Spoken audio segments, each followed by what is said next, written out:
श्री स्वामी समर्थ। आजची आपली कथा आहे आईचा त्याग, मुलीचं स्वप्न। मुलींना एवढा अभ्यास कशाला, हे वाक्य मनस्वीच्या कानावर दिवसातून कित्येक वेळा आदळायचं। जेवणाच्या टेबलावर, अंगणात उभ्या गप्पांमध्ये, नातेवाईकांशी बोलताना सगळीकडे हात सूर। सासू सासरे, नवरा, नातेवाईक जणू सगळे एकाच धाग्यावर रटाळ गाणं गात असावेत। मनस्वीचा संसार साधा होता। नवऱ्याची किराणा दुकानं होती। घरात 4 खोल्या आणि एका मोठ्या अंगणाभोवती चालणारं सासूरवासाचं जग। नवऱ्याचं बोलणं थोडं कडक, सासूचं सतत चिवचिवणारं, सासऱ्यांचं अगदी ठाम।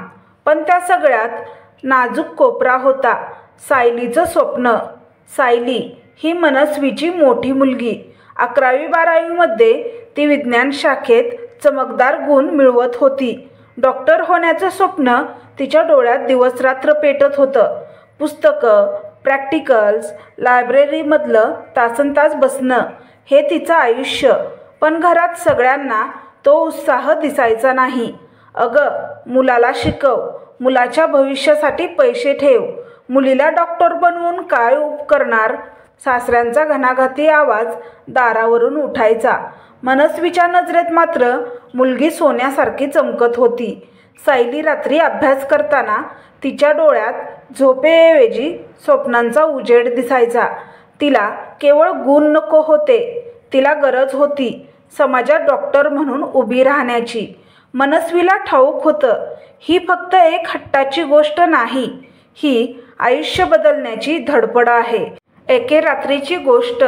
सायली अभ्यासाच्या टेबलावर पुस्तकात डोके खुपसून बसली होती। घड्याळाचा काटा 12 वाजून गेला होता। अगं, झोप ना थोडं तरी, मनस्वीने हळूच विचारलं। सायलीने पुस्तकावरून डोकं वर केलं।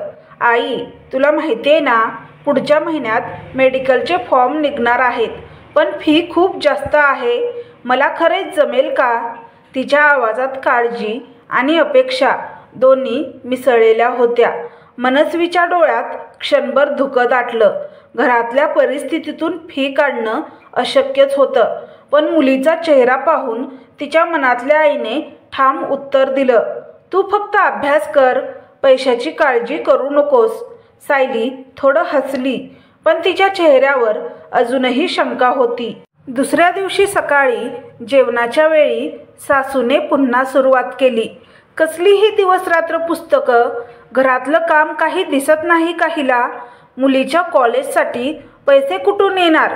नवराही हात हलवत म्हणाला, अगं, आपण पोराला शिकवायला बघू, मुलीला एवढं शिकून तरी काय फायदा, शेवटी लग्नच करायचे ना। मनस्वीला जरी शब्दांनी प्रतिवाद करायची ताकद असली तरी तिला माहिती होतं, या लोकांच्या समजुती बदलणं सोपं नाही। तिने गप्प राहणं पसंत केलं, पण आतून मात्र तिच्या मनात एक ठिणगी पेटली होती। सायलीला शिक्षकही प्रोत्साहन द्यायचे, तुझ्यात डॉक्टर होण्याची पूर्ण क्षमता आहे, पण फक्त अभ्यास पुरेसा नाही, तुझ्या मागे उभं राहणारं कुटुंबही हवं, शिक्षकांनी सांगितलं होतं। सायलीला हे ऐकून हुरूप येई, पण घरी आल्यावर वास्तव तिच्या डोळ्यासमोर येऊन उभं राहत असे। एका रविवारी नातेवाईक घरी आले होते। तिथेही तीच चर्चा सुरू झाली। अहो, या मुलीला एवढं शिकून काय होणार? उद्या लग्न झालं की दुसऱ्याच्या घरी जायचं आहे। सायलीचं डोकं खाली गेलं। तिच्या हातातली वही तिने घट्ट पकडली। त्या क्षणी मनस्वीच्या मनात एक शपथ जन्माला आली, माझी मुलगी वाकणार नाही। समाज काहीही बोलो, मी तिच्या पाठीशी उभी राहीन। रात्री सगळे झोपल्यावर मनस्वी अंगणात बसली होती। गार वारा अंगावरून फिरत होता, पण तिच्या मनात उसळणाऱ्या विचारांची ऊब वेगळीच होती। मी काय करू? पैसे कुठून आणू? तिने डोक्यावरचा पदर घट्ट ओढला। माझ्याकडे फार काही नाही, पण माझ्याकडे आईचं मन आहे, ते मन काहीतरी करेल। त्या रात्री तिला झोप लागली नाही। तिच्या नजरेसमोर सायलीचा पांढऱ्या कोटातला फोटो उभा राहिला, टेथेस्कोप गळ्यात, डोळ्यात आत्मविश्वास आणि तिच्या कानात अजूनही घरातलं वाक्य घुमत होतं, मुलींना एवढा अभ्यास कशाला. सायलीचं स्वप्न जिवंत ठेवण्यासाठी मनस्वीने मनाशी ठरवलं होतं, काहीही झालं तरी फी भरायचीच. पण प्रश्न होता, पैसे कुठून आणायचे. काटकसर सुरू होते. त्या दिवसापासून मनस्वीने छोट्यात छोट्या खर्चात बचत करायला सुरुवात केली. बाजारात भाजी आणायला गेली की नेहमी 2 किलो टोमॅटो घ्यायची. आता 1.5 किलोवर आली. पाव किलो कांदा कमी करून उरलेले पैसे ती चुपचाप कपड्याच्या जुन्या पेटीत लपवू लागली. घरातल्या बायकांना दिसणार नाही अशी जागा, कपड्यांच्या घड्यांखाली तिने छोटीशी डबी ठेवली होती. दररोज 10, 20, 30 रुपये तिथे जमा होऊ लागले. सायलीला मात्र याची अजिबात कल्पना नव्हती. आई, आज दही का नाही केलंस? सायलीने एकदा विचारलं. मनस्वीने सहज हसत उत्तर दिलं, आज दूध थोडं कमी मिळालं ग, म्हणून दही नाही जमलं. प्रत्यक्षात दुधाचा 1 पाऊण लिटरचा हिस्सा ती गुपचूप वाचवून ठेवायची. त्यातूनच बचत वाढत होती. एक दिवस सायली कॉलेजला गेल्यावर मनस्वीने कपाट उघडलं. कपाटाच्या कोपऱ्यात लग्नातले थोडेफार दागिने ठेवलेले होते. 1 सोन्याची साखळी, 2 अंगठ्या, कानातले. तिच्या डोळ्यात प्रश्न दाटले. हे दागिने विकले तर? लग्नातल्या आठवणी, माहेरच्या आईवडिलांची ओढ, सगळं डोळ्यासमोर उभं राहिलं. पण लगेच सायलीचे डॉक्टर होण्याच्या स्वप्नाचा उजेड तिच्या डोळ्यासमोर चमकला. मनस्वीने ठरवलं, आठवणीपेक्षा मुलीचं भविष्य मोठं आहे. दुसऱ्या दिवशी सकाळी ती गुपचूप गावातल्या सोनाराकडे गेली. काका, ही अंगठी आणि साखळी तोलून द्या. सोनाराने भुवया उंचवल्या. अगं, तू सोनं का विकतेस? काही अडचण आहे का? हो, पण घरात कुणाला सांगू नका, मनस्वीने विनवणी केली. सोनाराने पैसे मोजून दिले.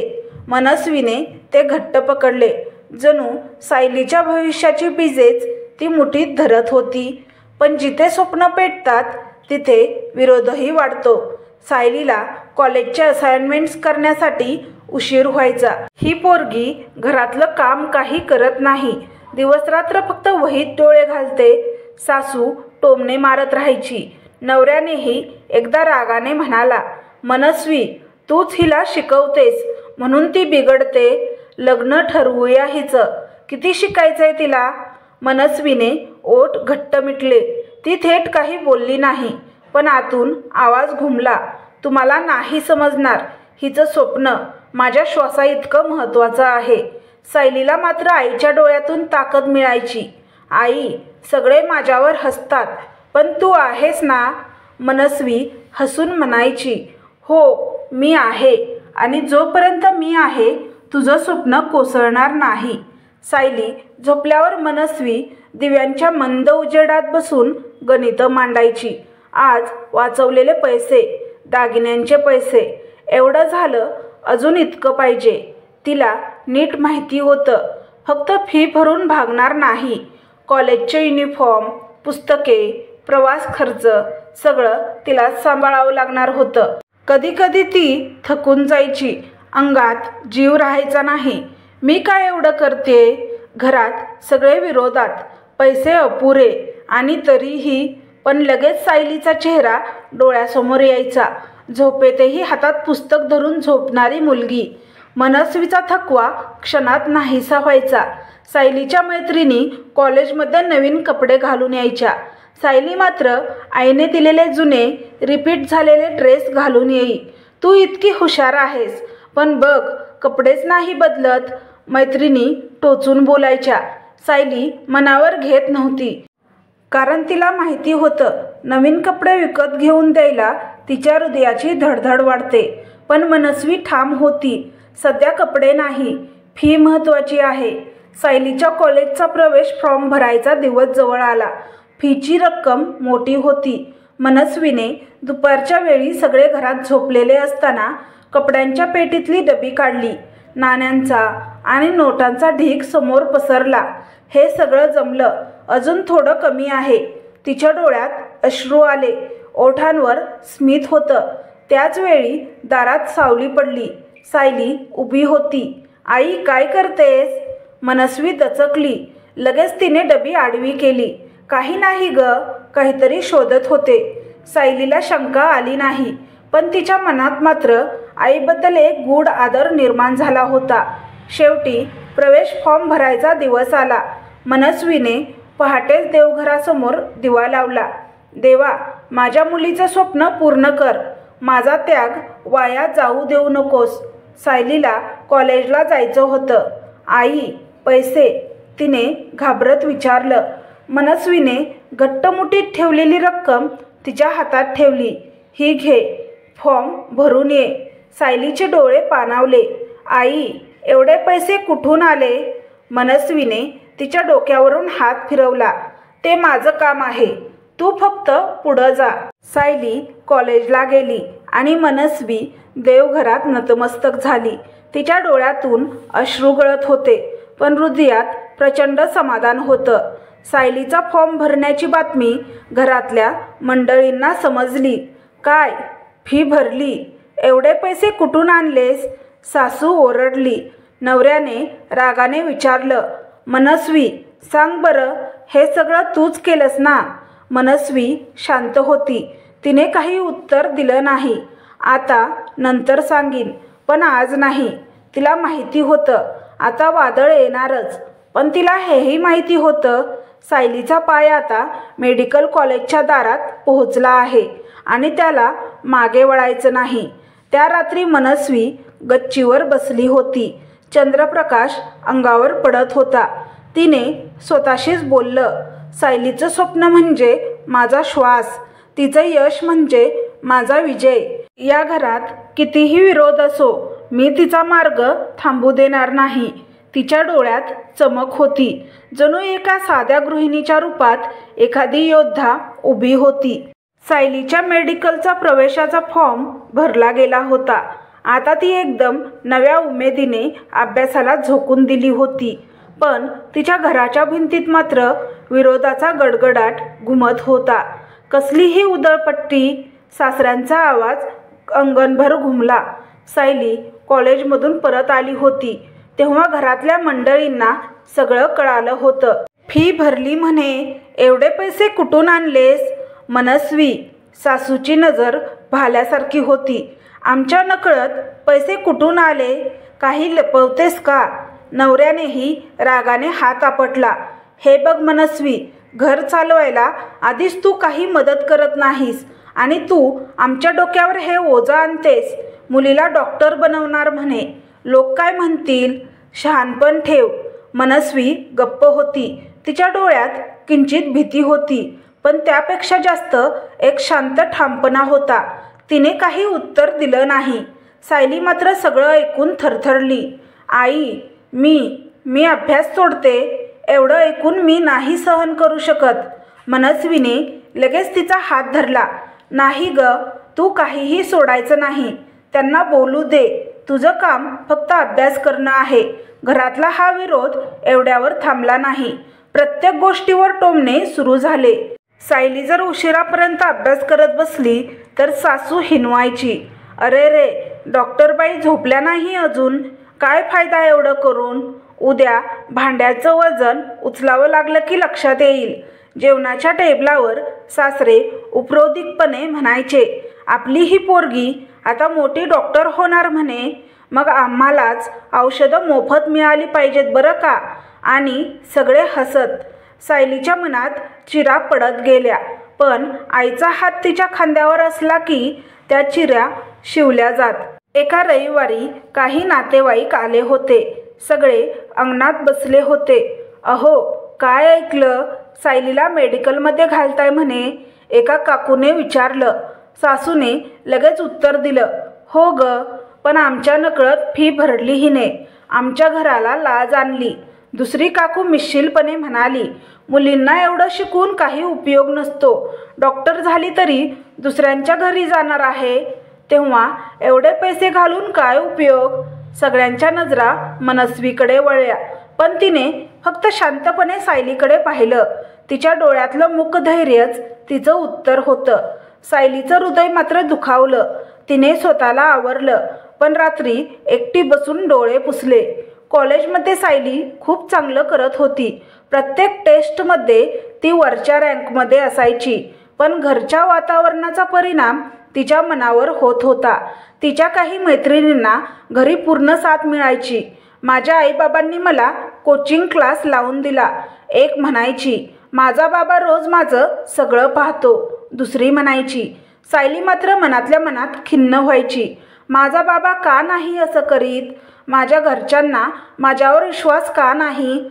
पण लगेच तिच्या मनात आईचा चेहरा यायचा.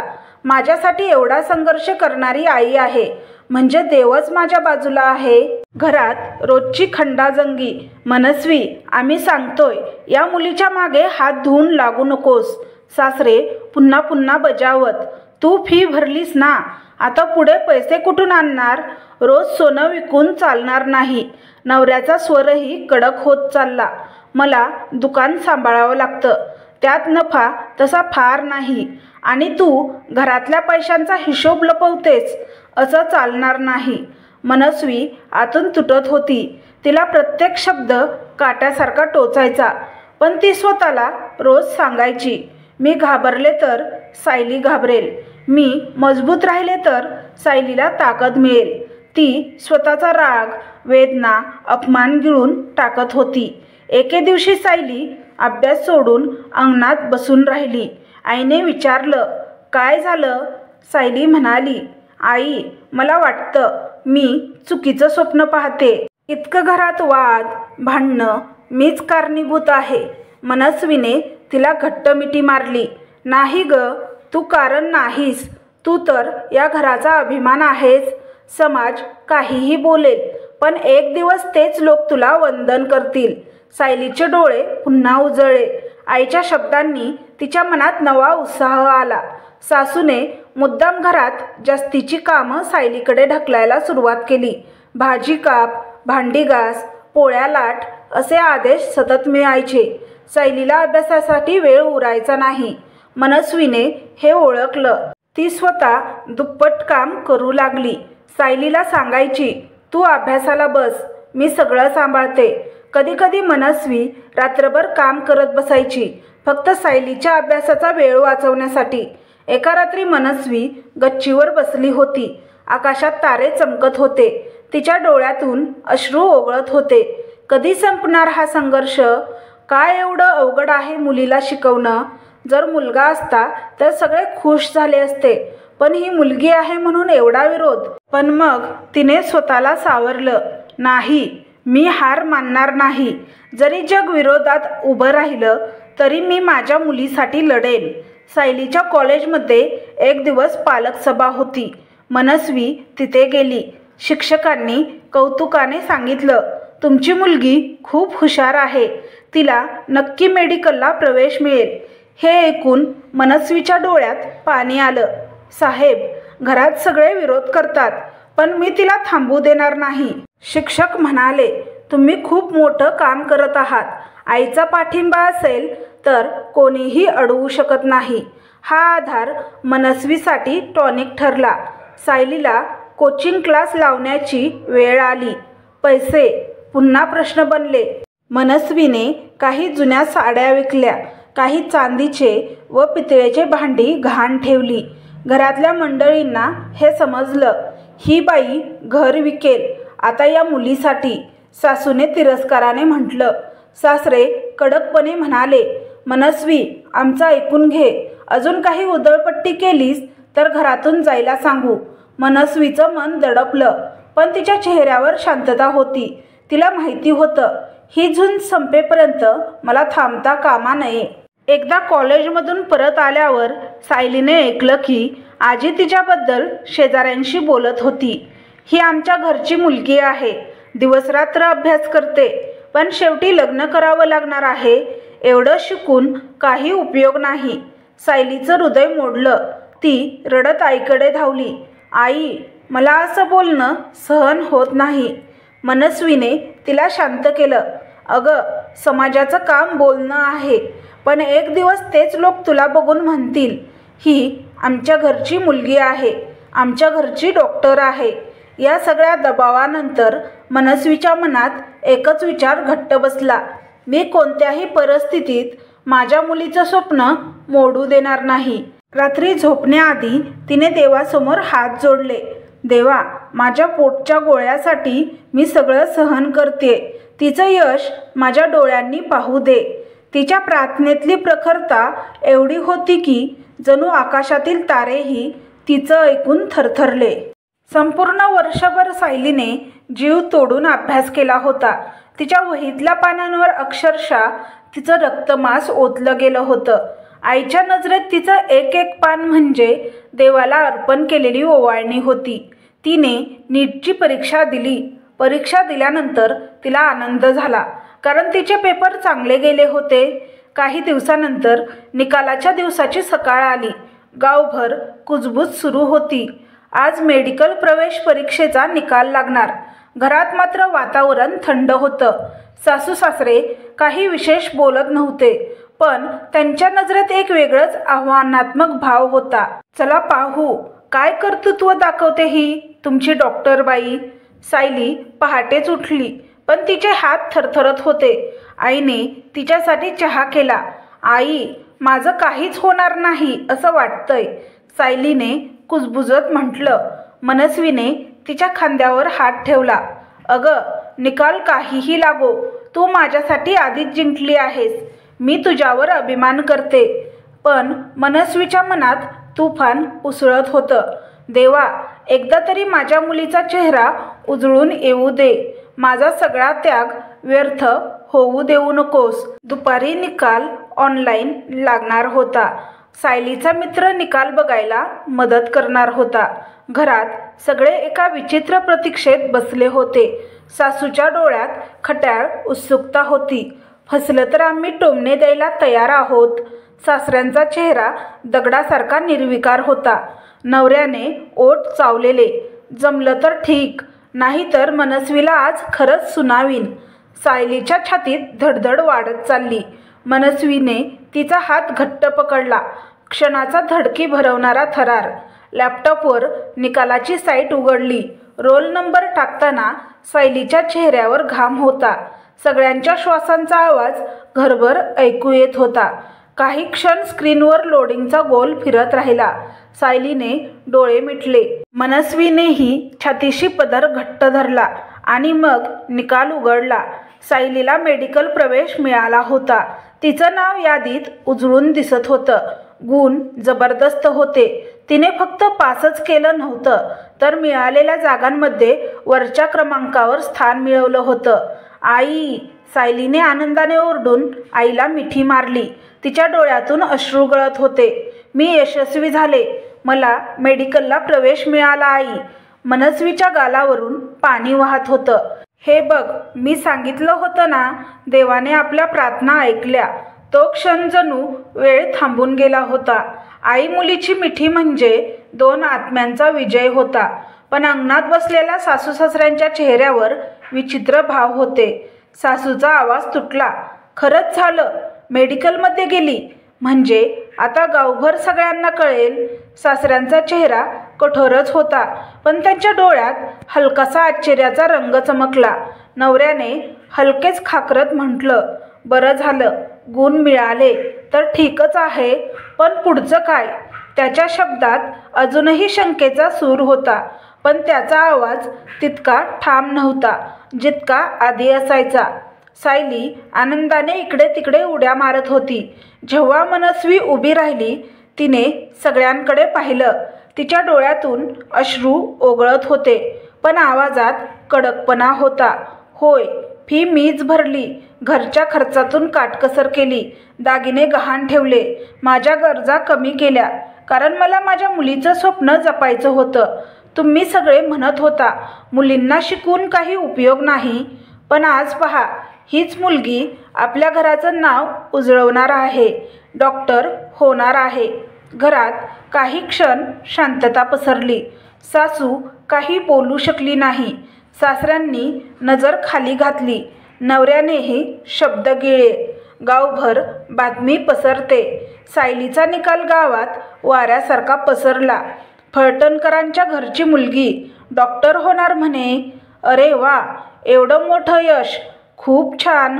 ज्या नातेवाईकांनी टोमणे मारले होते तेच आता म्हणत होते, वा बघा बघा, हिच्या मुलीला मेडिकलमध्ये प्रवेश मिळाला, आपल्याला तर अभिमानच वाटतो. मनस्वी सगळं ऐकत होती. तिच्या मनातलं समाधान शब्दांच्या पलीकडे होतं. सायलीने आईला मिठी मारून म्हटलं, आई, हे सगळं तुझ्यामुळे झालं. तुझा त्याग नसता तर मी आज इथपर्यंत पोहोचलेच नसते. मनस्वीने तिच्या केसावरून हात फिरवत उत्तर दिलं, अगं, माझा त्याग काही नाही. आईचं कामच आहे मुलांच्या स्वप्नासाठी जगणं. आता तू जग, जिंक. सायलीच्या डोळ्यात नवा आत्मविश्वास चमकत होता. मी डॉक्टर होऊन दाखवेन आई. तुझा नावाचा अभिमान सगळीकडे होईल. पुढच्या काही दिवसात घरातील वातावरण हळूहळू बदलू लागलं. सासू आता शेजाऱ्यांमध्ये अभिमानाने सांगू लागली, आमच्या घरचीच डॉक्टरबाई होणार. काय अभ्यास करते बघा. सासरेही गावातल्या वाचनालयात बसून हळूच वर्तमानपत्र निकालाचं वृत्त शोधत होते. त्यांच्या चेहऱ्यावर समाधानाची झलक दिसत होती, जरी तोंडावर फार काही व्यक्त होत नव्हते. नवऱ्यानेही मनस्वीकडे वेगळ्या नजरेने पाहायला सुरुवात केली. तो जरी शब्दांनी मान्य करत नसे तरी त्याच्या वागण्यातला रोख बदलला होता. एका रात्री मनस्वी देवघरात बसली होती. तिने हात जोडले, देवा, आज माझ्या मुलीचा विजय झाला. तुझ्या कृपेने माझा त्याग सार्थक झाला. आता तिचं आयुष्य उजळ होऊ दे.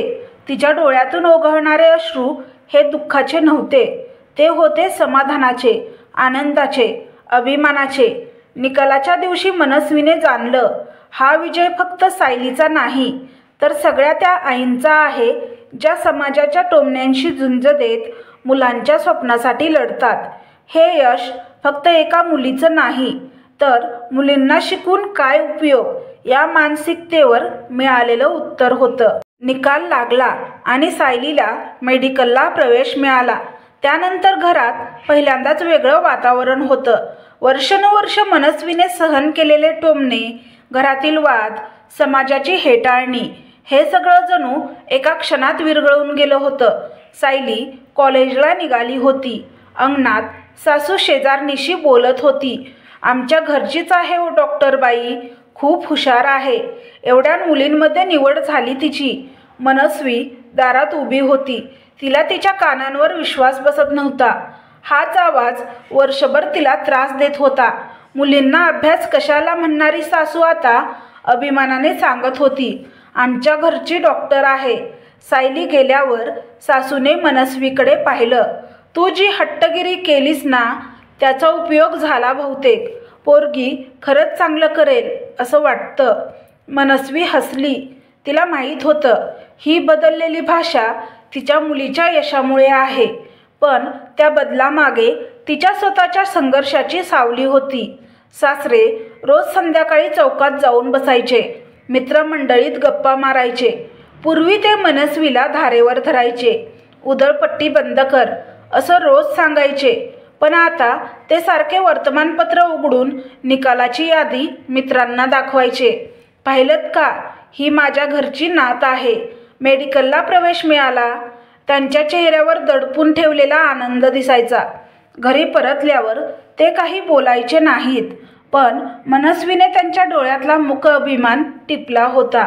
मनस्वीचा नवरा सुरुवातीला अजूनही शांत होता, पण दुकानात जेव्हा ग्राहक अभिनंदन करू लागले तेव्हा त्यांचा दृष्टिकोन बदलला. काय भाऊ, ऐकलं तुमच्या घरची मुलगी डॉक्टर होणार? भारीच. वा, खरंच तुमचा अभिमान आहे ती.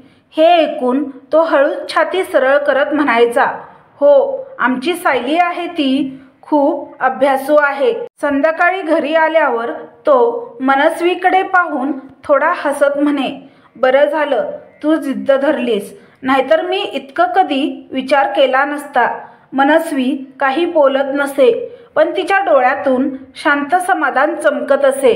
सायली कॉलेजला जाऊ लागली. एके दिवशी सायली पांढरा कोट, गळ्यात टेथोस्कोप, डोळ्यात तेज घेऊन मनस्वी समोर उभी राहिली. मनस्वीने तिच्याकडे पाहिलं आणि थक्क झाली. जणू तिचं सगळं स्वप्न प्रत्यक्षात उभं होतं. सायलीने हसत म्हटलं, आई, हे सगळं तुझ्यामुळे शक्य झालं. आज मी जे आहे ते तू आहेस. मनस्वीने तिच्या गालावर हात ठेवला. अगं, आता पुढे जे करशील ते तुझ्या मेहनतीमुळे आहे, पण हो, माझा आशीर्वाद कायम तुझ्या पाठीशी असेल. सायली कॉलेजला निघून गेली आणि मनस्वीच्या डोळ्यातून आनंद अश्रू ओघळले. पूर्वी टोमणे देणारे नातेवाईक आता गोड बोलायला लागले. मनस्वीबाई, खरंच तुमचा खूप मोठा त्याग आहे. तुमचं कौतुक करायला शब्द नाहीत. तुमच्या मुलीचं उज्ज्वल भविष्य आहे. आता ती मोठं नाव कमवेल. मनस्वी शांतपणे फक्त हसत असे.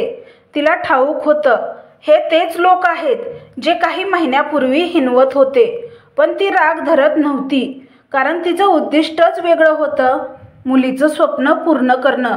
मेडिकल कॉलेजात सायलीला नवा आत्मविश्वास लाभला. ती फक्त स्वतःसाठीच नव्हे तर आईसाठी शिकत होती. माझ्या आईने जे सहन केलं त्यांचं सार्थक मी करणार, ती स्वतःशीच बोलत असे. तिने तिच्या वह्यांच्या पहिल्या पानावर तिने लिहून ठेवलं होतं, माझ्या आईसाठी. सायली कॉलेजात रमली आणि घरात हळूहळू बदल जाणवायला लागला. सासू आता तिला अभ्यासासाठी प्रोत्साहन द्यायला लागली. परीक्षा जवळ आली आहे ना, काम राहू दे, तू अभ्यास कर. हेच वाक्य ऐकून मनस्वी थक्क झाली. सासरेही आता सायलीला वर्तमानपत्रात आलेल्या वैद्यकीय बातम्या दाखवत, हे बघ, तुझ्या क्षेत्रातला आहे, वाचून घे. नवऱ्यानं तर एकदा हसत म्हटलं, सायली डॉक्टर झाली की आपल्या घराला मान वाढेल, गावात आपली ओळख वेगळीच होईल. मी तिची सगळी फी भरून टाकतो. तिला काय हवे असेल तर मला सांग, मी आणून देतो. माझा पूर्ण सपोर्ट आहे तिला. माझी मुलगी डॉक्टर होणारच. मनस्वीच्या मनात हसू उमटलं. कालपर्यंत विरोध करणारे आज पाठिंबा देत आहेत. एका रात्री मनस्वी एकटीच देवघरात बसली होती. तिने हात जोडले. देवा, माझ्या मुलीच्या आयुष्यातला पहिला टप्पा तू यशस्वी केलास. आता तिच्या हातात जीव वाचवण्याचं सामर्थ्य येऊ दे. तिच्या स्वप्नांच्या वाटेवर अडथळे नकोत. तिच्या प्रार्थनेत आता वेदना नव्हत्या, होत्या फक्त कृतज्ञता आणि समाधान. गावातील मुलींना सायली आदर्श वाटू लागली. आपणही सायलीसारखं शिकायचं, छोट्या मुली म्हणू लागल्या. त्यांच्या आईवडिलांनाही प्रश्न पडला होता, मुलींना शिकवून खरंच फायदा आहे का? पण सायलीकडे बघून त्यांचा प्रश्न सुटला होता. मनस्वीने आपली भूमिका निभावली होती. तिने फक्त आपल्या मुलीसाठी नाही तर इतरांसाठीही उदाहरण निर्माण केलं होतं. काही वर्षानंतर सायली आईसमोर आली. आई, मी डॉक्टर झाले. तिच्या चेहऱ्यावर आनंद मावत नव्हता. ती खूप खुश होती. तिने हातातल्या टेथोस्कोपकडे पाहिलं. आई, हे फक्त साधन नाही, हे तुझ्या त्यागाचं प्रतीक आहे. मी वचन देते, मी डॉक्टर म्हणून फक्त नोकरी नाही करणार, मी लोकांची सेवा करणार, तुझं डोकं उंच करणार. मनस्वीच्या डोळ्यात अभिमानाचे अश्रू चमकले. माझं डोकं आधीच उंच आहे, तू फक्त तुझ्या मार्गावर प्रामाणिक राहा. घरात आता टोमण्याऐवजी कौतुकाचं वातावरण होतं. जिथे एकेकाळी मुलींना एवढा अभ्यास कशाला असा प्रश्न विचारला जायचा, तिथे आता लोक स्वतः म्हणत होते, मुलींना शिकवलं पाहिजे. बघा ना, सायली डॉक्टर झाली. मनस्वी अंगणात बसून हे सगळं ऐकत होती. तिच्या चेहऱ्यावर शांत हसू होतं. तिचं मन जणू म्हणत होतं, ही माझ्या लढ्याची खरी जीत आहे. कथा इथे संपते, पण तिचा संदेश अजूनही जिवंत राहतो. आईच्या धैर्यामुळे मुलीचं स्वप्न फुलतं आणि समाजाच्या नकारात्मक आवाजांवर मात करून आई मुलगी मिळून दाखवतात की मुलींना शिकून काही उपयोग नाही. हा विचार चुकीचा आहे. तर तुम्हाला ही कथा कशी वाटली हे कमेंट बॉक्समध्ये कमेंट करून नक्की सांगा. कथा आवडल्यास व्हिडिओला लाईक आणि चॅनलला सबस्क्राईब करा. व्हिडिओ पाहिल्याबद्दल मनापासून धन्यवाद. श्री स्वामी समर्थ.